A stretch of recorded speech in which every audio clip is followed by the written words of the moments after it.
Perkembangan nuklir di Indonesia dimulai dari catatan sejarah kemerdekaan, yaitu dengan dijatuhkannya bom atom di kota Hiroshima dan Nagasaki, Jepang oleh Amerika Serikat yang dilanjutkan dengan adanya Perang Dingin antara Amerika dan Uni Soviet. Cikal bakal pengembangan dan pengaplikasian teknologi nuklir di Indonesia diawali dengan dibentuknya Panitia Negara untuk Penyelidikan Radioaktivitas.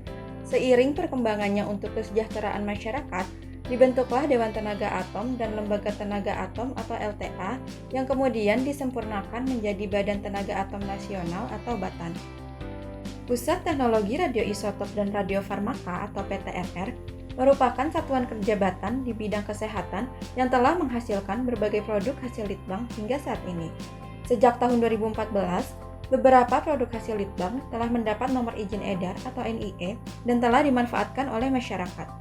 Pada tahun 2019 hingga 2020, pengguna produk radiofarmaka semakin meningkat.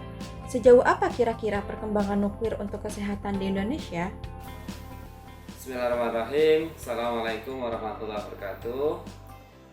Terkait dengan radiofarmaka ini, yang pertama adalah apa sih keunggulan radiofarmaka?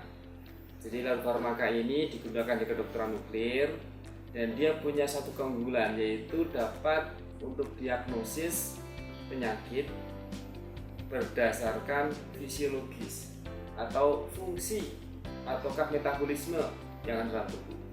Kalau diagnosis lain atau medical imaging yang lain itu berdasarkan anatomi atau berdasarkan bentuk organ tubuh. Ketika ada perubahan maka diketahui, misalnya patah tulang, maka diketahui dengan sinar X ronsen ada perubahan bentuk tulang. Nah, radiofarmaka ini dapat digunakan untuk mengetahui fungsi atau metabolisme yang tidak disertai perubahan bentuk atau struktur suatu organ. Misalnya, ketika ada sebaran kanker di dalam tulang, maka tulangnya tidak begitu ada perubahan yang signifikan.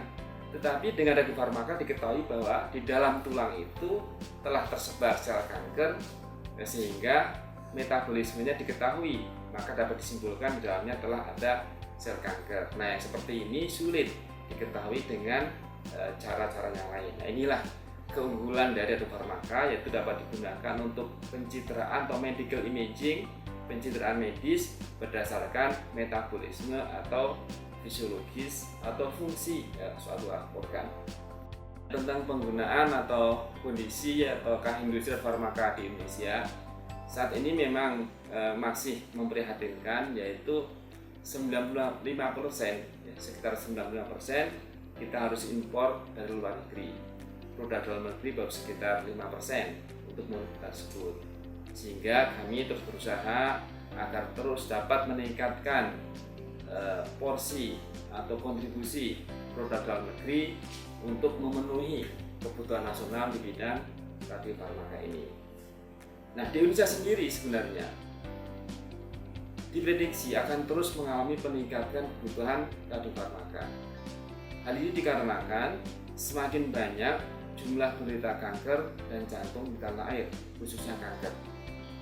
Karena radiofarmaka ini memiliki kelebihan atau banyak dimanfaatkan di berbagai negara untuk penanganan kanker. Oleh sebab itu, seiring dengan peningkatan penderita kanker di tanah air, maka diprediksi kebutuhan akan radiofarmaka ini akan meningkat dalam waktu yang tidak perlu lama lagi. Makanya kami terus berusaha untuk mengantisipasi peningkatan tersebut dengan melakukan berbagai macam langkah-langkah atau strategi dalam pengembangan radiofarmaka di tanah air ini.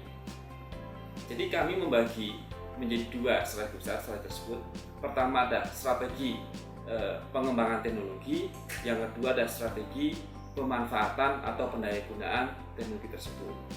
Nah, pada tahap pengembangan atau tahap penelitian dan pengembangan, kami terus mengumpulkan berbagai macam teknologi-teknologi baru dan mengembangkan di tanah air sehingga diperoleh prototip yang siap untuk digunakan oleh masyarakat.